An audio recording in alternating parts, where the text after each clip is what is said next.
myself, saying it'll be just fine.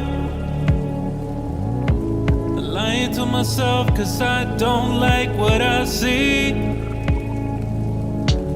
Lying to myself, I must be blind. Cause only a fool would believe. I don't even feel anymore.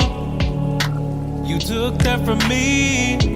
What made you make that choice? What did you see? What was I trying to avoid? Was it in front of me? Problems from bad energy. Searching for answers when it was me. I lie awake, thinking about my mistakes.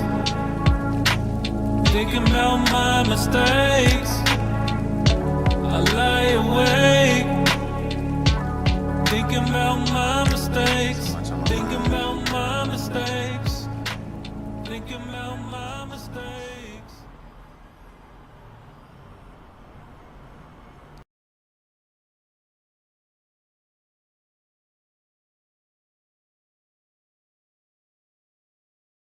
Hey, what's going on, man? It's your boy EasyEll. I'm from Little Rock, Arkansas, North Little Rock to be exact, born in Little Rock. And I'm an artist, singer, producer, musician, extraordinaire, just whatever whatever you cool with.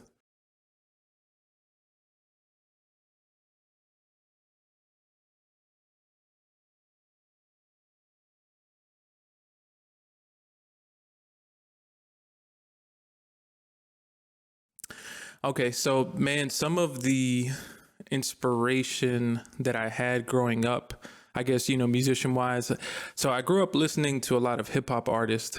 I think the first album I ever bought was with my own money was actually Nelly Country Grammar. And it was so funny that. And then after that, I bought, that's when I first was like, whoa, this is crazy, hip hop. The first artist that I think after Nelly that I bought that influenced me was Ghostface Killah's The Pretty Tony album. For me, like such a crazy album, hearing like, boom bap type beats. That's what I was really into. And then after that, I think I also bought Method Man to Cal, the prequel, if I remember right. And then G Unit's Beg for Mercy later on, and so on and so forth. Man, but some of the artists that really influenced me, I was influenced by a lot of Latin artists. But before I get to that, I guess you could say the hip hop artists that influenced me were like Nas, AZ from New York, Mobb Deep, the Wu-Tang Clan. That's like when I was like really heavy into hip hop.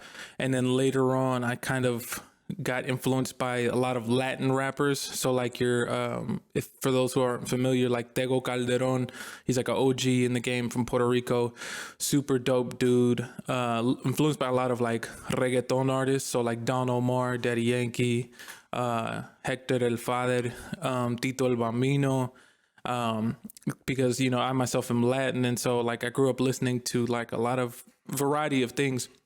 Then I would say really now is who I am as an artist that influenced me. I came across Sampha. He's a big influence of mine. You got Toro y Moi, such like crazy, like, I guess, I don't know if you would call it psychedelic, but just wavy music. Toro y Moi, you got Tame Impala, Jameson, Joji, and like some of those artists now are kind of like who influenced me. And I still have those other influences from like the boom bap era and stuff. Cause like, I love hip hop. I love R&B, alternative R&B. So I have like this big melting pot of different artists who like, I love, and they kind of played a part and kind of steered me into, the sound that I'm doing now. So those are just, some of the influences.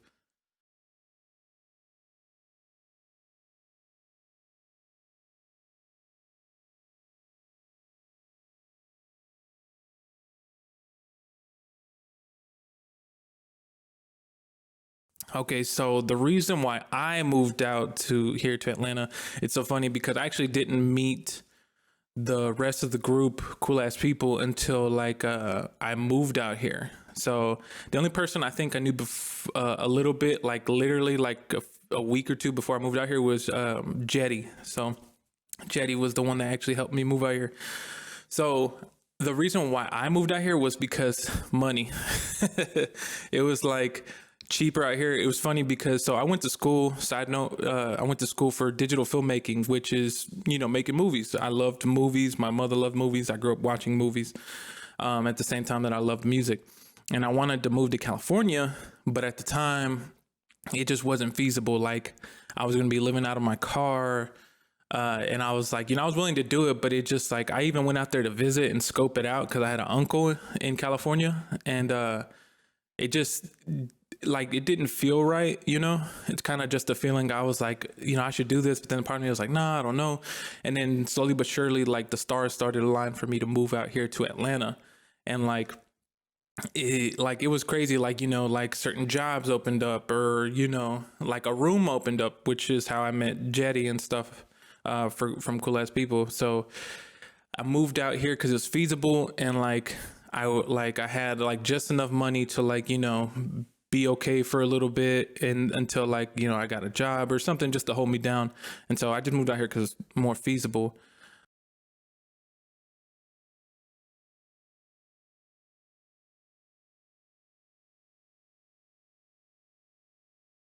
So if I knew any other artists out here, I actually did know of friends that they're like, we're still cool to this day. They're like family to me. Was DJ Berm1. I actually met him through a good friend of mine, Sean Fresh. Shout out to Sean. He introduced me to DJ Berm1, and at the time I actually didn't, I wasn't familiar with Berm1 or any of his work. But man, when I met him, he was such a cool, down to earth dude. And I was like, okay, well, that's one person that I know out here. Him, and then Indeed Face with my homies Go Ricky Go and Walt Live.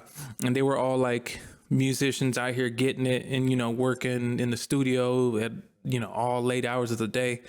And I got real cool with them. And basically, like, they were kind of like my teachers as far as like, sort of like sharpening my skill set and like getting more familiar with the industry and how it worked. And I was lucky enough to just be able to, if they had a session going on, or if they had, Berman was mixing, or just, they were just making music, they allowed me to come in to the studio or wherever they were at, just to like sit there and like, sort of get some knowledge and information from them, just to grow.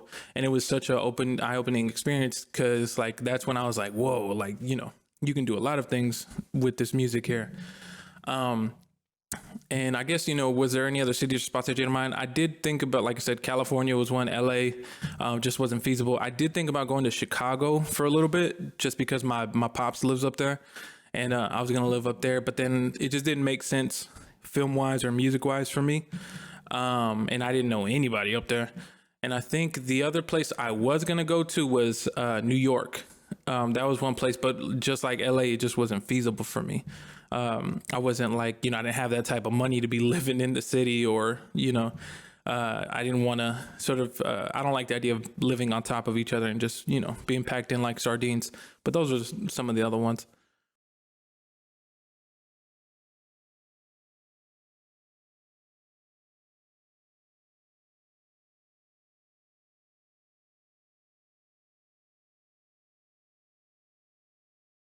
Man, as far as like, I guess what role I bring to the group, I don't know. This is funny because like every like I said, like the whole everybody in the group is like a different vibe.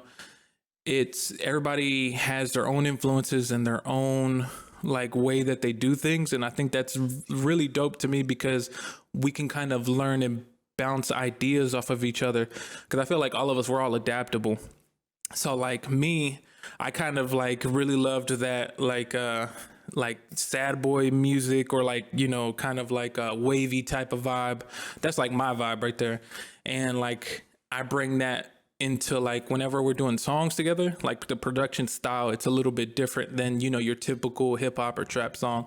And so I bring this different sound sonically that kind of like adds some spice to it. And, it's something for them to jump on that maybe, it's a little bit different than your, typical trap or, hip hop sound.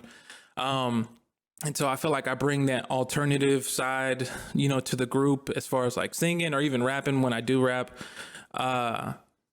And vice versa, what does the group bring and do for you? I think what the group does for me, it keeps me on my toes, like skill wise, because like, man, some of these like Jetty or A Herd or Cat or Malcolm, just everybody in the group, man, like they keep you on your toes as far as it's like, it's a little friendly competition. You want to kind of be the best, who to do a verse or do a hook or even production style. Cause like A Herd be killing it on the beats. And then like it keeps me on my toes. Like, damn, I gotta come hard on this next song that we do. If I'm making the beat, it's got to be like crazy. So it's like a little friendly competition because I'm a little competitive, and like, yeah, it just keeps me on my toes because, you never want to be slacking. You never want to be the one in the group that's just like slacking and not actually up to par with the rest of them because you're only as strong as your weakest link. So it keeps you on my toes, and we just sharpen each other's skills and talents. And it's good that we're like, we have these different variety of sounds, because I think you get this big melting pot of music and it just sounds super dope,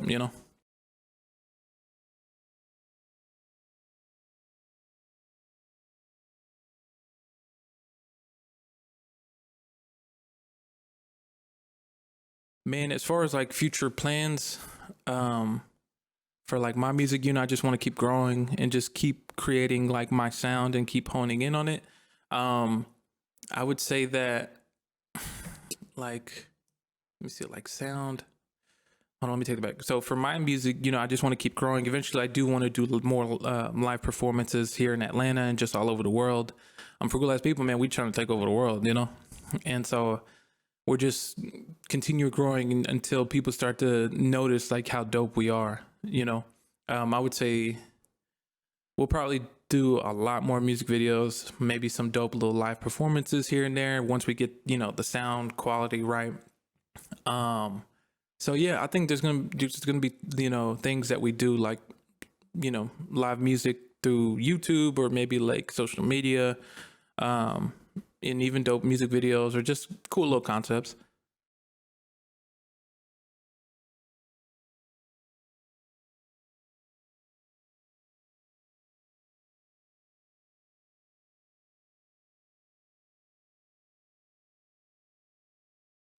So I so like I would say that there is plans for a full length album, but right now I do enjoy doing the single releases because it does kind of give you creative freedom, and it's like, what is it? It just, like you said, it gives you more creative freedom to just kind of go whichever way you want to, because that's like what I really enjoy doing. But I do have plans for a full length album. It's just a matter of like, because once you do a single, you kind of want to do more, and doing an album is kind of like you have to sit with yourself and like be like, okay, you have to sonically make sure it makes sense, and you have to go figure out how you want to do it from start to finish. But I do have like a title for it in mind. I'm gonna keep that to myself because I don't want nobody else to take it. But I do have like a few things in mind that I want to do. But right now, singles seems to be the move, and I think, like you said, I agree. It's you can be versatile with the singles. Albums dope too, because if you can bring a dope concept to an album, or it just sounds like amazing, I think you can win either way.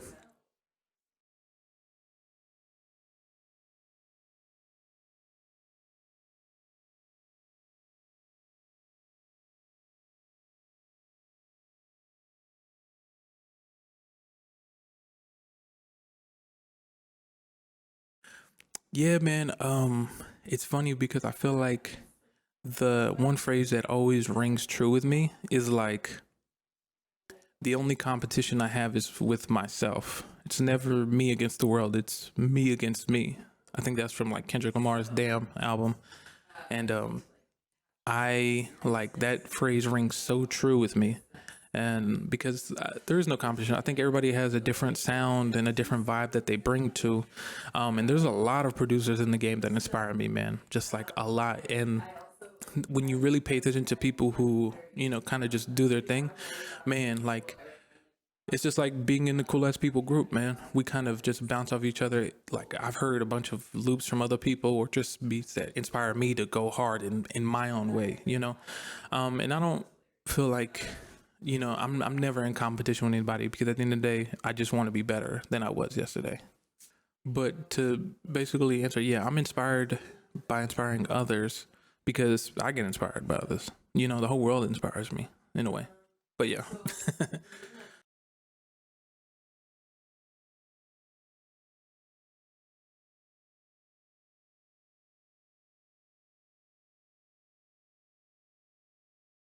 So, man, there's like, oh man, because like I've been in this realm for a long time, as well as like editing and creating like cover art or music videos and just editing. Man, I originally started on Final Cut Pro, which I know can be expensive sometimes. But right now, what I use is Adobe Premiere for like videos or like creating stuff for like to post or animations and stuff. Adobe Premiere is pretty dope. And then I would say that for my cover art, I use Photoshop a lot, and it's, man, after you get like the basics down, it's pretty simple. Cause I don't be doing nothing too crazy, to be honest, but I just know how to work with what I know to make, cover art that sounds dope. But there's like, man, a bunch of different programs out there that you use. And then nowadays, you don't really buy the program outright anymore. You kind of just rent it on a month-to-month basis or like an annual lease basis. And then plus, if you're a student, you get discounts on these programs, like on a monthly rent to rent. And so I would say look up, like, if you're a student, look up student discounts for, editing software, and you'll see a bunch of them pop up on Google.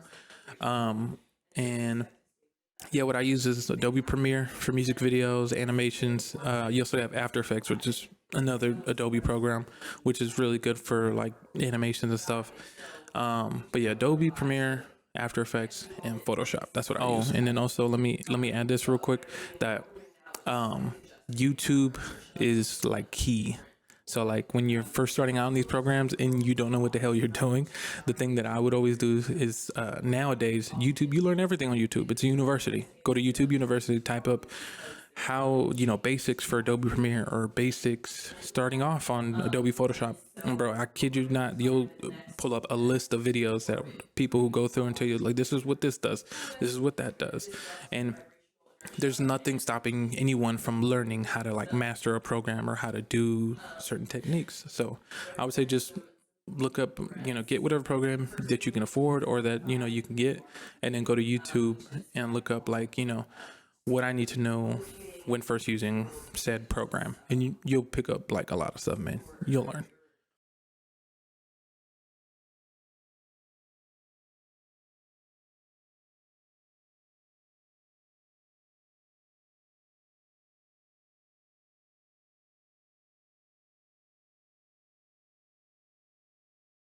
Man, I appreciate that, man. Cause like, yeah, the Not On Here podcast, man, it's like super, super dope. It's real funny. At first, I wasn't too sure about doing it because it's kind of like, when you do stuff like that, you kind of let people in on a different side of you. And you kind of sometimes will be like, do I want to remain mysterious as an artist and stuff? But now I really don't care because people get to see like the human side of me. And Jetty, like, it's just fun to talk to Jetty because we're always like BS and talking about the most random shit. But um it's gonna be, no, pretty soon. Hold on, I'd say pretty soon though, we're gonna start having guests, and we're gonna probably have other members of the class people if they want to be on there. Isn't too crazy. I know we wanted to get A Herd on there, but he's kind of like, he's kind of more like low key.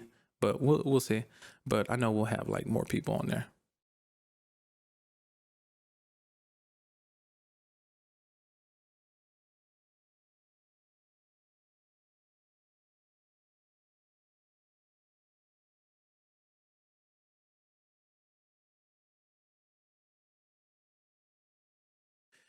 Man, ooh, that question is like, yeah. Being an artist is not an easy thing, but things worth having aren't easy to get. That's what I like to live by. Um, believe me, I've been in many situations where, I worked on a song and I loved it. And like, I put my heart and soul, blood, sweat, and tears into it. And then, you put it out and it gets no love. And, sometimes you feel a type of way. And I think one of the things that I learned from those situations is to not take it so hard, because at the end of the day, if your music's dope, the people that are meant to find it will find it, but also that requires work on your end to like push it. One thing that I see a lot sometimes that I see artists do is that sometimes artists will have a song, they upload it to DistroKid or wherever they distribute, put it out, they'll make a post about it, and then they're done with it. That's it. They stop pushing it. When in reality, what you should be doing is like constantly pushing it, mentioning it, posting it maybe at least once a day on social media, or trying to reach out to blogs or trying to reach out to playlists and stuff like that to push it. And so, because being in the music industry, there's like two halves. Being in the music, it's like, it's a team sport. Hopefully you got people in your corner. If not, you need to learn certain things about how to help your song go further. So that means, reaching out to blogs or reaching out to playlist curators, and not just Spotify, but like, other playlists, other people make playlists. Reach out to people, DM them, be sincere about it. And, because at the end of the day, that's going to help and build relationships for you in the music industry. And so you gotta like put effort into it. Cause I remember one thing from another artist before the song blew up was Fetty Wap, when he was like just running the radio. His was it Come My Way, I think, or something like that. But he was pushing that song for a year. Think about that. A year, that's 365 days. A year, maybe a little bit more, I think. And he was pushing that song before radio finally picked it up at the time and was like, yo, they picked it up and it blew him up. So if you really believe in a song, you got to really push it, and you kind of got to treat every song that you do like that. You have to like, how much do you love it enough to push it? And, sometimes you have to realize that there's going to be efforts where the song might not, pick up like you thought it would. And you just kind of go to the next one and just, do that. And then it's a rinse or repeat process. You have to keep pushing. And who knows? Because maybe, you release one song that you feels like the shit, and then doesn't pick up, and you put in all the effort, and then let's say 2, 3, 4 songs down, for some reason people go back to that song, they love it, and it blows up, and next thing you know, hey, superstar status. It's funny how life works sometimes. And so you have to like just keep pushing, try not to take it so hard, and just keep believing, man, and build relationships. It's really important.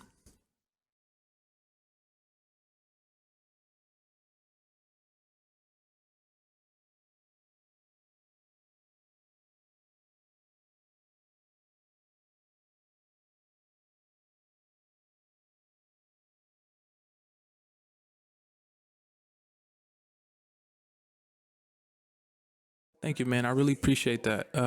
We take pride in our work, and we feel like we got momentum, and all the hard work. Cause like it's funny, cause I've only been in Atlanta. In March it'll be 5 years, and this isn't something that happens overnight, or at least you don't want it to happen overnight.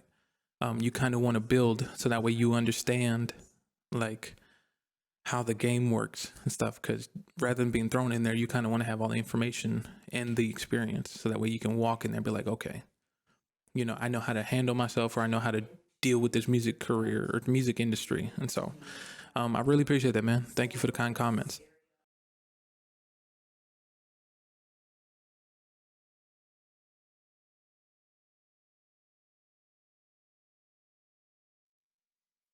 Man, shout out to y'all for giving me the interview, man. I really appreciate it. It's always good to talk to good people, and I love opening up when people ask questions. Because I know most of the time I'm real introverted and like I'm shy, but like when people ask questions, I'm more than happy to answer.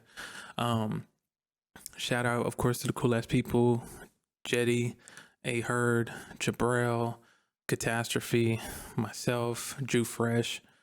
And I guess, just thanks to everybody who's been listening.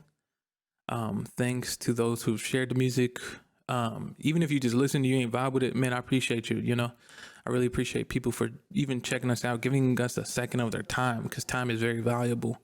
So thank you to everybody. Thanks to the fans. Thanks to just everybody, man. We really appreciate y'all. And then I guess my closing statement, the last thing I want to leave people with, especially artists, man, is like, love what you do and make sure that, whatever it is, even if it's not music, if it's something else, make sure that you really love what you do, because once you find something that you really love, that you enjoy doing, man, you'll be happy for the rest of your life.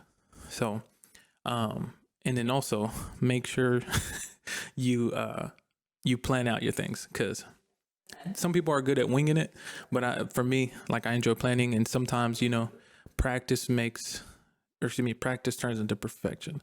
And so just, if you keep practicing at your craft, man, you're going to be unstoppable. But yeah, other than that, man, thank you for the interview. It's your boy EasyEll. Follow me on Instagram. It's EasyEll. That's ELL. On Instagram, Twitter, I'm trying to think of all of those social medias. TikTok, it's EasyEll. All the other places, man. I just dropped a single called Missing You, which is out on all platforms. You can also check out Can I Vibe With You, featuring my homie Walt Live. Such a dope vibe. I also have Broken Hearted, and then I also have Was It Even Real? So I got a bunch of singles that are already out. And I'm just enjoying dropping the music, and I got more on the way. And appreciate y'all, man. I hope y'all have a great day.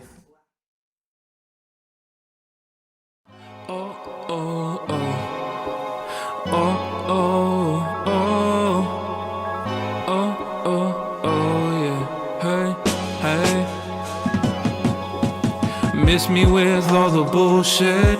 I just wanna chill at the crib with my girl, that's it. Some sangria and some sex. I was the man last time I checked, ay. I'm in no competition with these rappers. I'm just doing my damn thing and looking dapper. Chasing greatness, that's what I'm after. In a league of my own, nobody else matters. They can't touch me, oh no, no, yeah. They can't fuck with me, oh no, no, yeah. They ain't nobody, oh no, no, yeah. They envy me, oh no, no, yeah.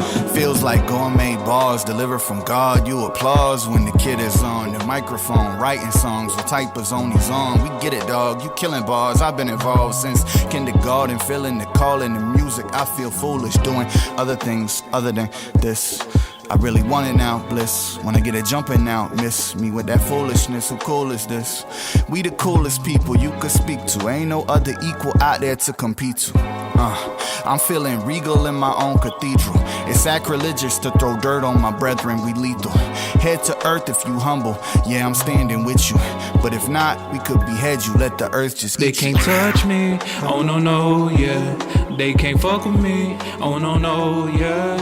They ain't nobody, oh no, no, yeah. They envy